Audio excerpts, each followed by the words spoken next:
When Silas McKenna first laid eyes on the woman being auctioned off like cattle in the dusty town square of Perdition Creek, he knew she'd either save his soul or damn it to hell forever. The morning sun beat down merciless on the crowd gathered around the makeshift platform, where Mayor Cornelius Blackwood stood sweating through his Sunday best, his voice carrying over the murmur of spectators like a carnival barker hawking his wares.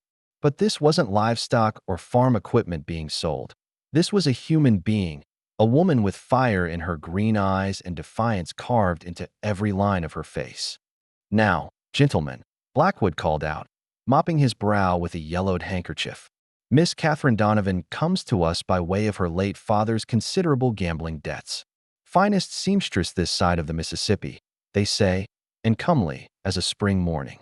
Catherine stood straight-backed on that platform, her dark hair pinned severe against her skull, wearing a faded blue dress that had seen better days but still couldn't hide the proud curve of her shoulders. She didn't flinch when the men below started calling out numbers like she was a prize heifer. Instead, she stared straight ahead, jaws set like granite, as if she could will herself anywhere but here through sheer determination. Silas had come to town that morning with $43 in his pocket and a promise to himself that he'd never again touch a playing card or step foot inside a saloon. 3 months clean from the tables that had nearly killed him, 3 months since he'd crawled out of that gambling den in Silver Ridge more dead than alive, owing money to men who collected debts with bullets. You can almost smell the desperation rolling off that crowd. Unwashed bodies pressed close, tobacco juice staining the dirt, the metallic tang of greed hanging thick as smoke. The bidding started at $20 and climbed steady, voices calling out from the gathered men like hungry wolves.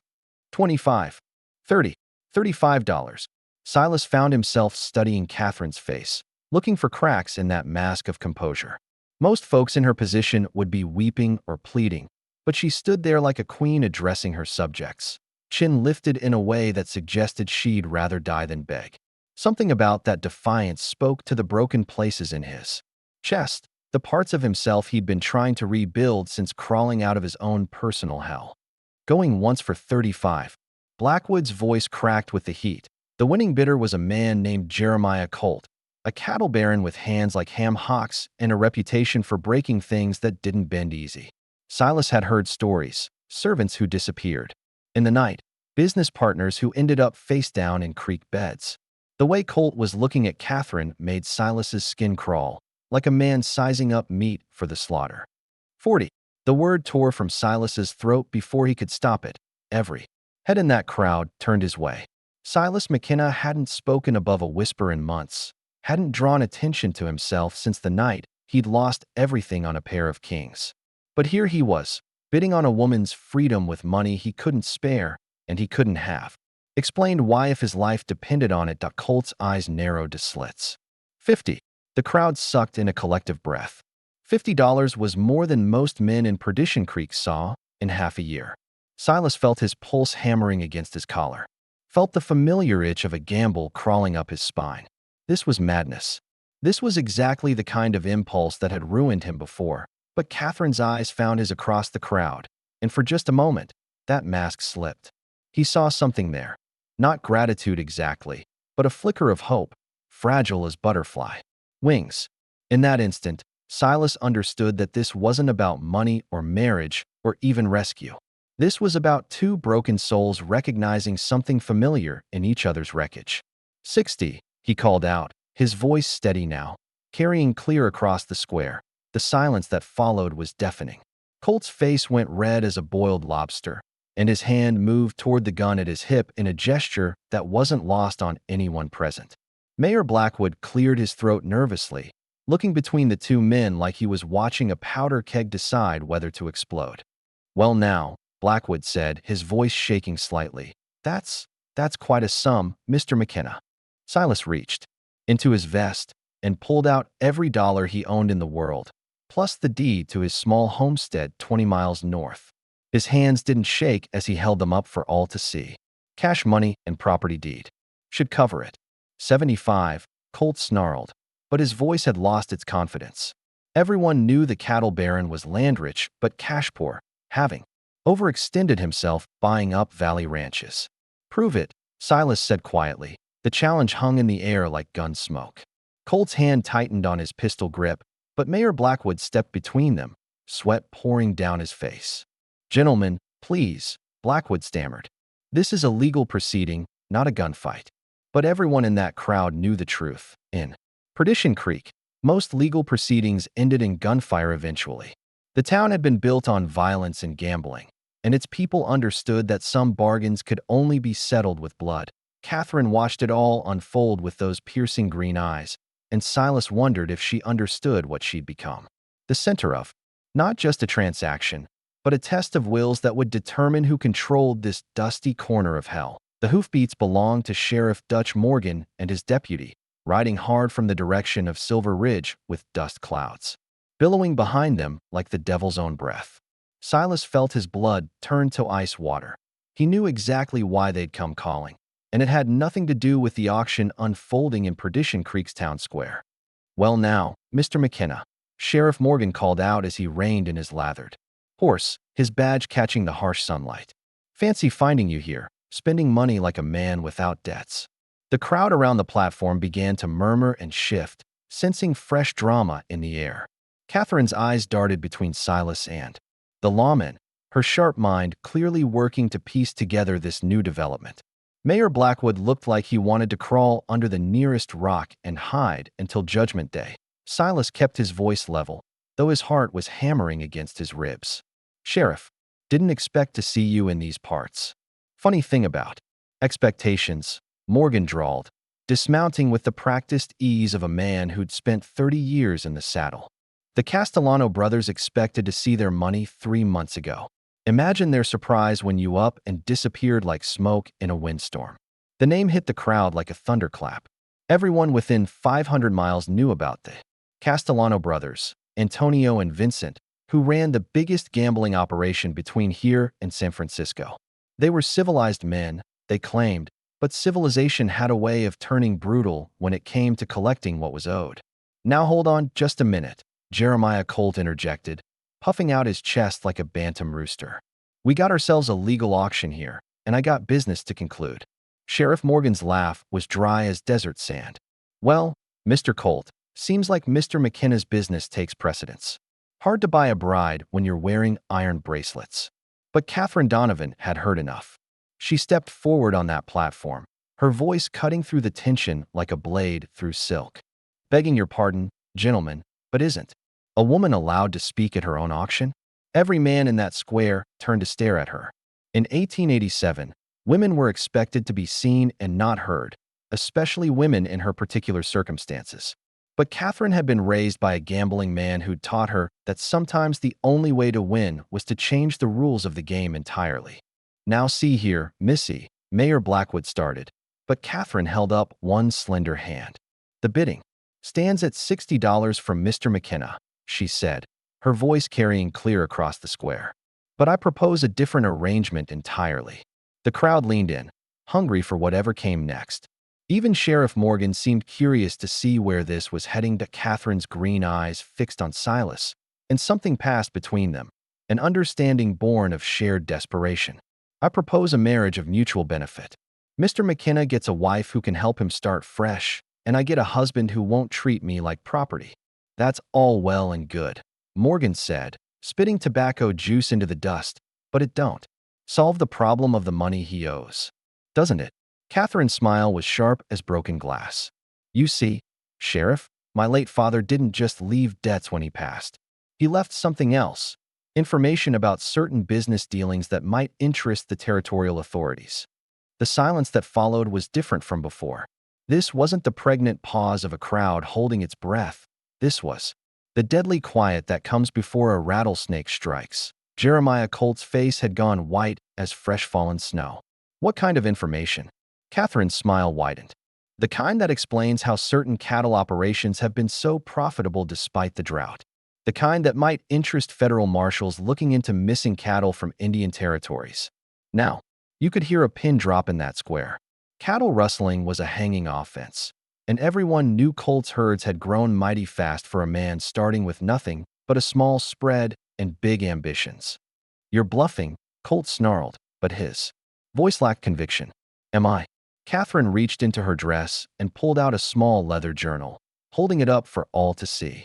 Daddy kept meticulous records. Said a gambling man who didn't track every angle was a dead gambling man. Sheriff Morgan stepped closer, his hand resting casual-like on his gun butt. That's a serious accusation, miss. It's a serious situation, Sheriff. Catherine's voice never wavered. But I'm proposing a solution that benefits everyone. Mr. McKenna marries me, takes on my father's debts as his own, and in return, certain information remains private. The Castellano brothers get their money from the liquidation of my father's extensive records. Everyone wins. Silas stared at her in amazement. In the space of 5 minutes, this woman had turned a simple auction into a complex negotiation, involving cattle rustling, territorial law, and organized crime. She was either the smartest person he'd ever met or completely insane. How much money are we talking about? He asked quietly. $3,000, Sheriff Morgan answered. Plus interest. The number hit like a physical blow. $3,000 was more than most men saw in a lifetime. But Catherine didn't flinch. My father's collection should cover that and more, she said, provided the right parties are motivated to make a deal. Colt was sweating now, great dark stains spreading across his shirt. This is blackmail. This is business, Catherine corrected. The same kind of business that's been conducted in back rooms and dark alleys since this town was founded.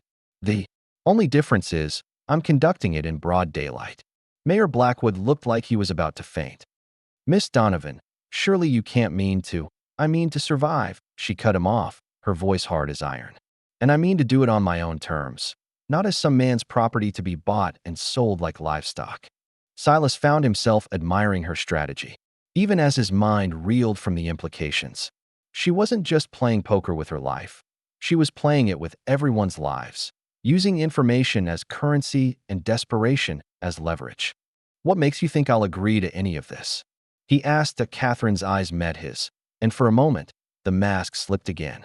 Beneath the bravado and calculation, he saw something raw and honest, a woman who'd been backed into a corner and was fighting with everything she had. Because you're a gambling man, Mr. McKenna, she said softly, and this is the best odds you're ever going to get. The crowd waited, breath held, as Silas weighed his options.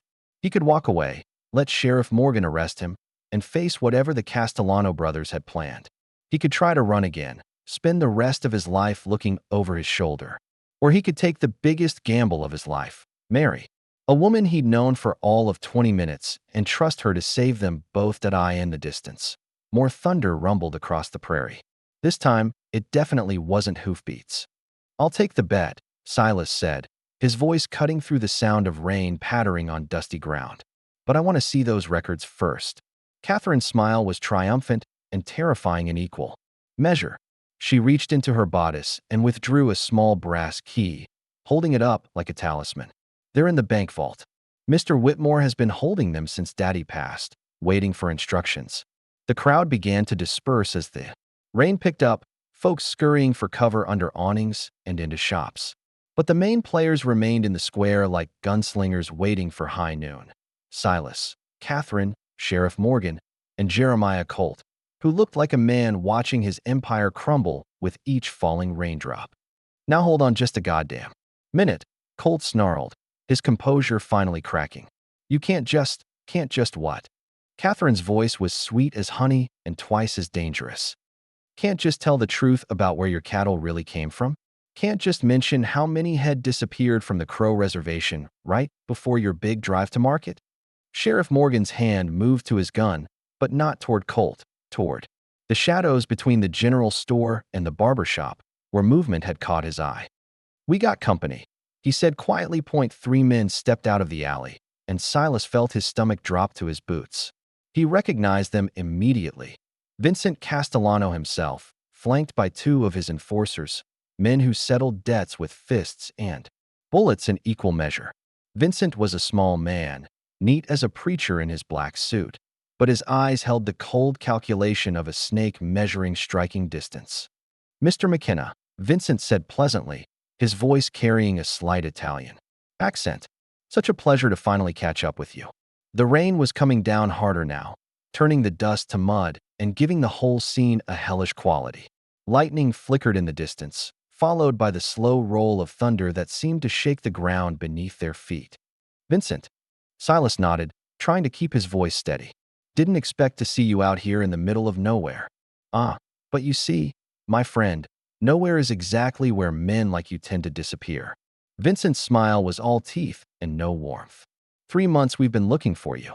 3 months of very expensive searching. Catherine stepped closer to Silas, and he could feel the tension radiating from her like heat from a forge. She was scared. He could see it in the way her hands trembled slightly as she clutched that brass key, but she didn't back down. Mr. Castellano, I presume, she said, her voice steady despite the circumstances. I believe you have business with my fiancé? Vincent's eyebrows rose slightly. Fiancé? How interesting. And you are? Catherine Donovan. Soon to be Catherine McKenna. She lifted her chin in that defiant gesture Silas was beginning to recognize. And I have a proposition for you. One of Vincent's enforcers, a mountain of a man with scarred knuckles, laughed harshly. Lady, this ain't the kind of business that involves propositions from pretty little things like you. But Vincent held up a hand, silencing his man. Please, Miss Donovan, I'm always interested in hearing creative solutions to financial problems. Catherine glanced at Silas, and he saw something pass across her face. A moment of doubt, perhaps, or the recognition of just how deep they were about to wade into dangerous waters. But then that look of determination returned, harder than before. My father left behind documentation of various business arrangements throughout this territory, she said carefully. Information that might be valuable to someone with your resources and connections. Information is indeed valuable, Vincent agreed. But information doesn't pay debts. Cash pays debts. Then perhaps, Catherine said, we can arrange for the information to be converted to cash. The silence that followed was broken only by the steady drumming of rain on the wooden awnings above them.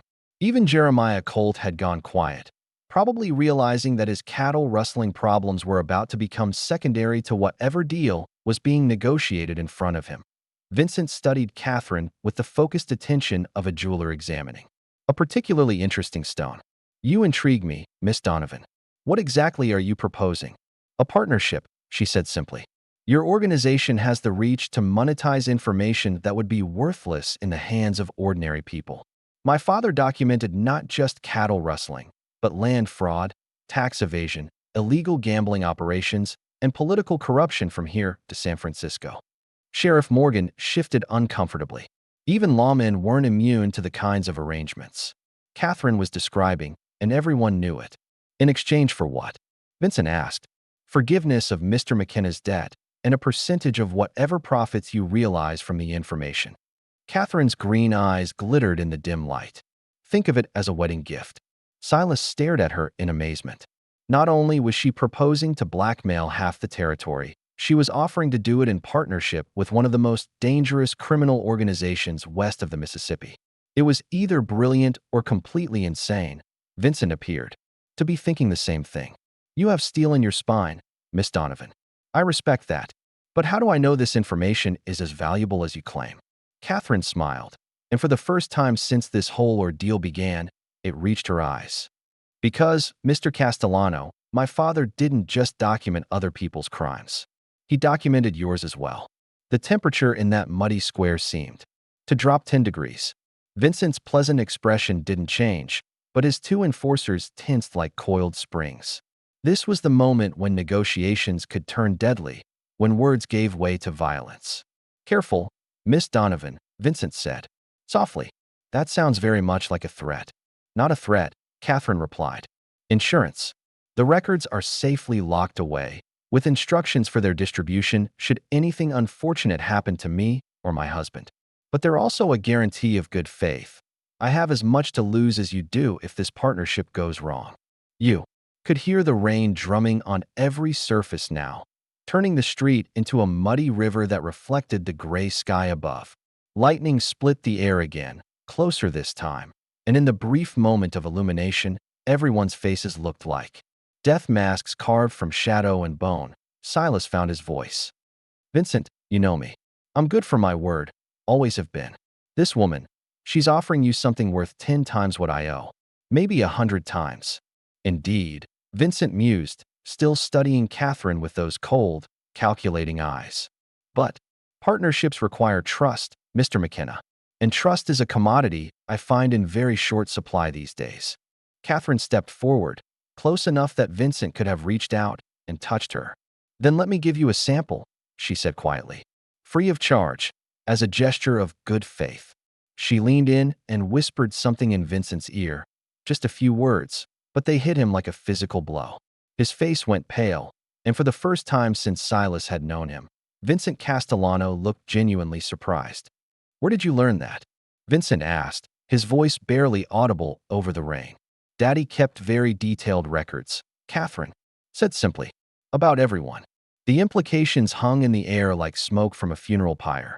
If Catherine's father had documented Vincent's operations with the same thoroughness he'd applied to everyone else's, then she held information that could bring down the entire Castellano organization, or make them richer than they'd ever dreamed.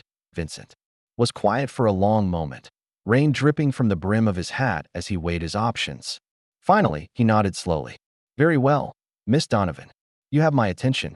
But understand this. The bullet kicked up mud 3 inches from Vincent Castellano's polished boot, and in the space of a heartbeat, the town square erupted into chaos. Vincent's enforcers drew their guns while Sheriff Morgan dove for cover behind a water trough, shouting orders that nobody could hear over the sudden thunder of hoofbeats and gunfire. Silas grabbed Catherine's hand and pulled her toward the mercantile's covered porch, his mind racing to process what was happening. The rifle shot had come from the church bell tower, but now he could see muzzle flashes from at least 3 different buildings. This wasn't a random attack, it was a coordinated ambush. Federal marshals, a voice boomed from somewhere near the bank. Everyone on the ground now. Catherine's grip on his hand tightened as they pressed themselves against the mercantile's wall. This wasn't part of the plan, she whispered, her face pale in the dim light filtering through the storm clouds. Which plan? Silas asked grimly. Yours or theirs? More gunshots rang out, echoing off the wooden buildings like deadly thunder. Through the rain and gun smoke, Silas could see Vincent and his men taking cover behind an overturned wagon, returning fire at unseen targets. Jeremiah Colt had disappeared entirely, probably crawling away like the snake he was. But it was Mayor Blackwood's terrified voice that cut through the chaos. Don't shoot. I got the woman. I got the woman. Silas's blood turned to ice as he saw the portly mayor dragging Catherine away from the wall, a small derringer pressed against her temple. In all the confusion, neither of them had noticed him creeping up behind them. Blackwood, you son of a bitch, Silas started forward, but the mayor swung the gun toward him. Stay back. Blackwood's voice cracked with fear and desperation. This is bigger than all of us, McKenna. Bigger than this whole damn town. Catherine's eyes blazed with fury, even with a gun to her head. You're working with them, aren't you? The marshals. Working with them. Blackwood laughed bitterly. Lady, I called them. You think I was going to let you destroy this whole territory with your daddy's records? Some secrets are worth killing for. The pieces fell into place with sickening clarity. The federal marshals hadn't stumbled onto their gathering by accident. They'd been tipped off, probably weeks ago. And if Blackwood was willing to kill to keep certain information buried, it meant Catherine's father had documented corruption that went all the way to the territorial government. But a new voice cut through the gunfire, calm and authoritative. This is Marshal William Crawford. We have the area surrounded. Anyone interfering with a federal investigation will be shot. Vincent Castellano's laugh was like broken glass scraping against stone. Crawford, still playing the righteous lawman. I see. Hello, Vincent, came the reply from somewhere near the bank. Been a long time since Silver Ridge. The familiarity in their exchange sent a chill down Silas's spine. This wasn't just about Catherine's records or his gambling debts. There was old history here, the kind that left bodies in shallow graves. Let me guess, Vincent called out, his voice carrying easily through the rain. Someone told you about Miss Donovan's little treasure trove? Someone who doesn't want certain arrangements coming to light. You always were too smart for your own. Good, Crawford replied, but not smart enough to know when to walk away.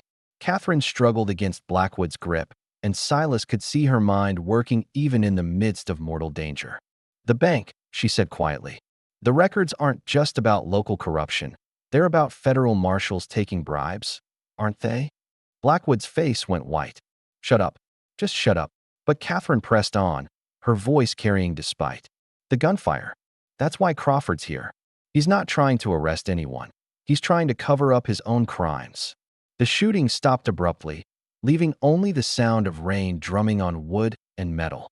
In the sudden silence, Marshal Crawford's voice rang out clear and cold. Miss Donovan, you're making things very difficult for yourself. Am I? Catherine's voice was steady despite the gun at her head. Because it seems to me like you're all making things difficult for yourselves. How many people are you planning to kill to keep your secrets buried? Silas could see the calculation in her eyes, the same look she'd worn when she'd turned a simple auction into a complex negotiation. Even now, with death breathing down her neck, she was still playing the game, still looking for angles and advantages. Here's what's going to happen, she called out, her voice carrying across the muddy square. Everyone's going to put their guns down, and we're all going to walk into that bank together. Because the real records aren't in the vault, they're in a safety deposit box that requires 3 keys to open. Silas stared at her. 3 keys? She'd only shown them 1. That's impossible, Blackwood sputtered. Your father only had 1 key. Catherine's smile was razor-sharp. Daddy was paranoid, Mayor. He gave 1 key to me, 1 to his lawyer in San Francisco, and 1 to... She paused dramatically. Well, let's just say the third party might surprise you. Vincent's laughter echoed off the buildings. Brilliant. The old man made sure nobody could access his secrets without involving multiple parties. Insurance against exactly this kind of situation. Which means, Catherine continued, that killing me doesn't solve anyone's problems. It just makes them worse, because my death triggers certain arrangements with the lawyer in San Francisco. Marshal Crawford stepped out from behind the bank, his badge glinting in the gray light. He was a tall man, lean as a whip, with the kind of pale eyes that had seen too much violence. You're bluffing. Am I? Catherine's voice was steady as stone. Are you willing to bet your career on it? Your life? The standoff stretched taut as a bowstring. Rain continued to fall, turning the street into a muddy river that reflected the storm clouds above. Lightning flickered in the distance, and thunder rolled across the prairie like the sound of distant cavalry. Silas could feel the weight of the moment pressing down on all of them. This was bigger than a gambling debt or a rigged auction. This was about power and corruption that reached from the dusty streets of Perdition Creek all the way to the territorial capital. There's another way, he said suddenly, the words coming from some deep place he didn't know he possessed. A way that gets everyone what they want. All eyes turned to him. Even Vincent looked intrigued. The records contain information about everyone. Silas continued, his voice growing stronger. But information is only dangerous if it's used as a weapon. What if instead of destroying it or using it for blackmail, we use it to clean house? Really clean house. Catherine's eyes widened as she understood what he was proposing. A complete restructuring of territorial law enforcement, she said slowly. New marshals, new mayors, new everything. Clean slate for everyone who cooperates. And for those who don't cooperate? Vincent asked, his voice deceptively mild. They face the consequences of their choices, Silas said simply. Just like the rest of us. Marshal Crawford's laugh was bitter. You think the territorial government is going to just roll over and let itself be reformed by a gambling man and a blackmailer's daughter? I think, Catherine said quietly, that the territorial government is going to do whatever it takes to avoid a scandal that reaches all the way to Washington. Because that's what we're talking about here. Federal crimes, territorial corruption, and enough evidence to bring down half the appointed officials. West of the Mississippi. The silence that followed was different from before. This wasn't the tense quiet of an impending gunfight.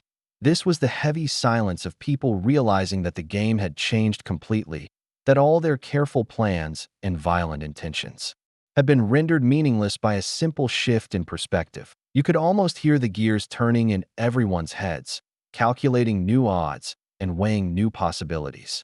The rain continued to fall, washing the dust from the streets and the blood from the air, leaving everything clean and strange and full of potential. Magnificent performance, Catherine. Simply magnificent. The voice that drifted down from the bell tower belonged to a dead man, or at least a man everyone believed was dead. Patrick Donovan stepped into view on the church balcony, very much alive and wearing the satisfied smile of a gambler whose final bet had just paid off in spectacular fashion. Catherine's face went white as fresh snow. "Daddy." The word came out as barely a whisper. "Hello, darling." Patrick called down, his Irish brogue as warm and familiar as a fireside chat. "Did you miss your old man?" The gun in Mayor Blackwood's hand trembled so violently that Silas could hear his teeth chattering. That's impossible. You're dead. I saw the body myself." Patrick's laughter rolled across the square like distant thunder. "Ah, Cornelius, you saw exactly what I wanted you to see." Poor Tom Mitchell, God rest his soul, bore a striking resemblance to myself when properly prepared. Silas felt the world tilt beneath his feet. Everything, the auction, the debts, the elaborate negotiations, had been orchestrated by a man who was supposed to be 6 feet under in the Perdition Creek Cemetery. "The gambling debts?"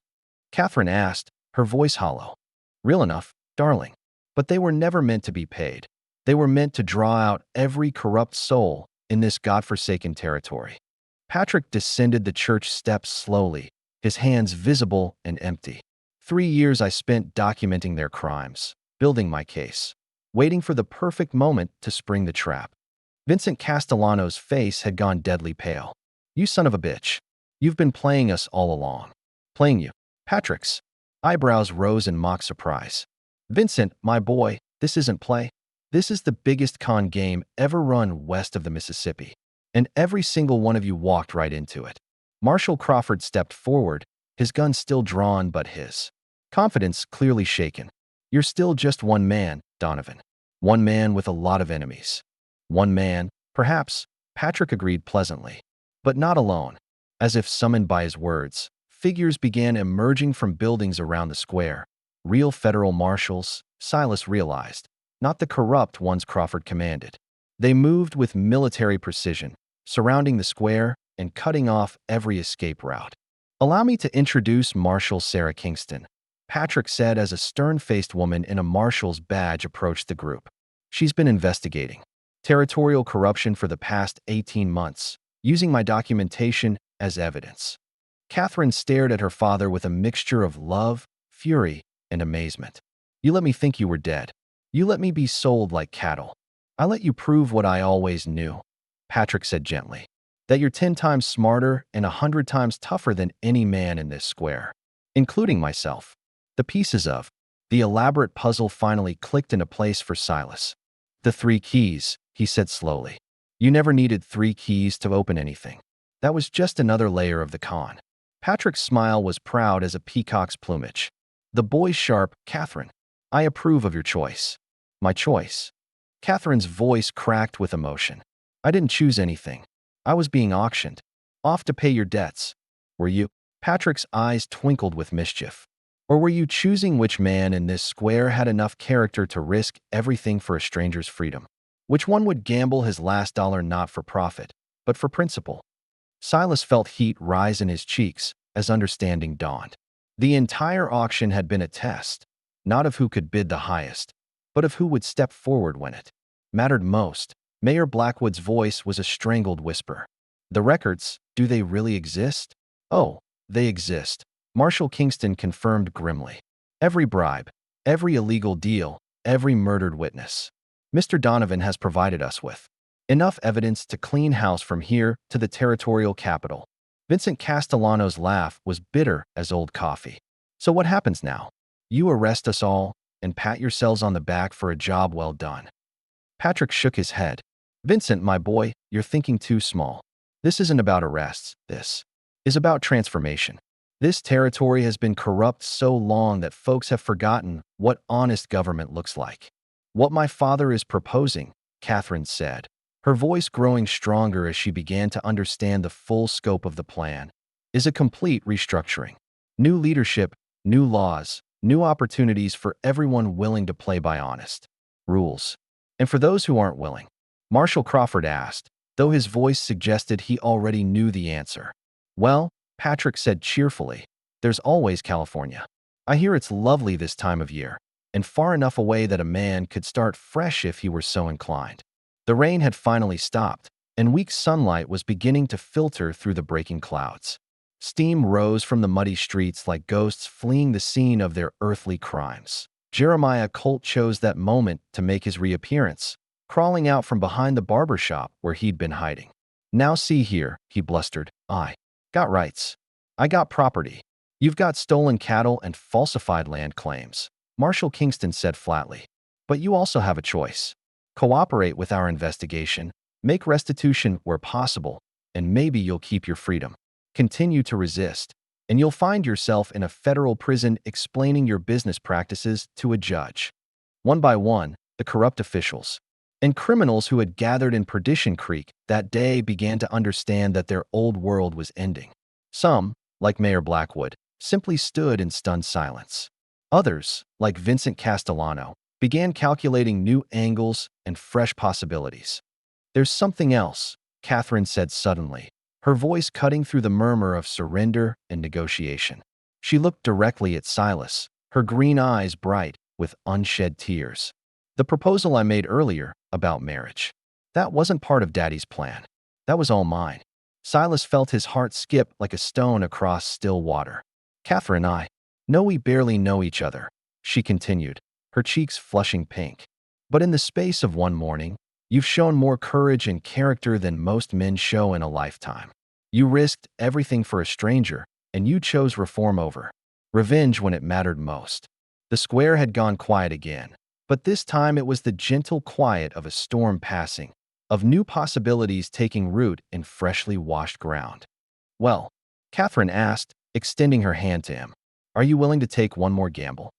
Silas looked at her, really looked at her, and saw not just a beautiful woman or a brilliant strategist, but a kindred spirit who understood that sometimes the biggest risks led to the greatest rewards. He took her hand, marveling at how perfectly it fit in his.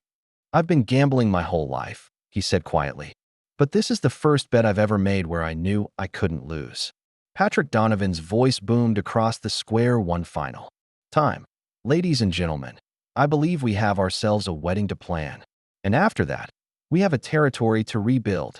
As the sun broke through the clouds in earnest, casting golden light across the muddy streets of Perdition Creek, Silas McKenna kissed his bride-to-be and marveled at how quickly a man's luck could change. Around them, the old world was dying and a new one was being born, watered by rain and nurtured by the radical notion that sometimes the best way to win was to make sure everyone 1.6 months later, they would stand together on the porch of their rebuilt home, watching their first crop of corn push green shoots through rich black soil, proof that even the most barren ground could bloom with the right tending. And in the distance, the church bells of New Perdition, as the reformed town had been rechristened, would ring out clear and strong, calling honest folk to honest work in an honest land. The house, as Patrick Donovan had always known, doesn't always win. Sometimes, if you're very clever and very brave, you can change the rules of the game entirely. If this tale of transformation and second chances has stirred your heart, pray share it with fellow travelers on the dusty roads of life. And do leave word of your thoughts. A storyteller's greatest reward is knowing his words found fertile ground in willing souls.